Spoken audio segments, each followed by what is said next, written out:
Hey, what's up, everybody? So there was a deal that recently went down in the past couple hours between Jarvis, Landry, and the Saints. I sort of want to break that down, and then also looking at the contract he signed with the Saints, I sort of want to discuss what this could mean for the Packers when they sort of look at maybe adding a receiver. We don't know if they will, but I do think this contract is honestly a little bit hopeful for the Packers team, considering the other options that are out there. So first off here, we have from Tom Pelissero saying for Jarvis, Landry, and the Saints, it's expected to be a one-year deal worth up to $6 million. A chance to go home, show he's healthy, and get back to the market next March when Landry will be 30.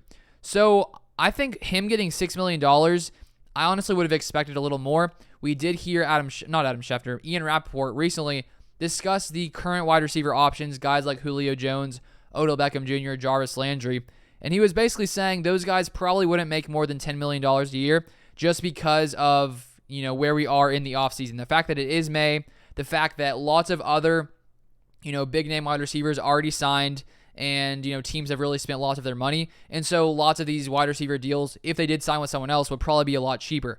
And so to see Jarvis Landry get $6 million, I think that could mean a guy like a Julio Jones could get a similar amount of money because I feel like those guys are in somewhat similar positions. Obviously that could not happen. Maybe it's like $7 or $8 million. But I think a guy like Julio Jones is going to make, less than $10 million, especially after seeing this Jarvis Landry contract. So if the Packers wanted to come in and sign a Julio Jones, I really feel like they have the capability to.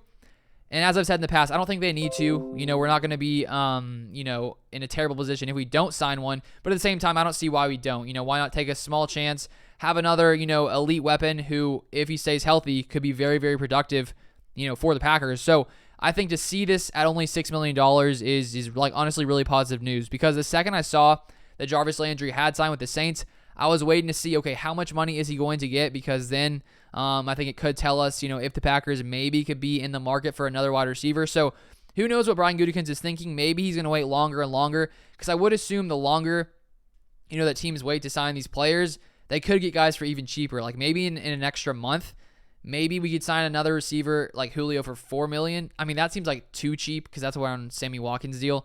So I feel like Julio will get $6 to $8 million probably now at this point. So hopefully Brian Gutekunst can work his magic, and in a month we could sign Julio for like $5 million. That would be incredible to be able to do that. So who knows what will happen? Who knows if the Packers even have a plan of adding a wide receiver, because we've definitely added lots and lots of talent this offseason.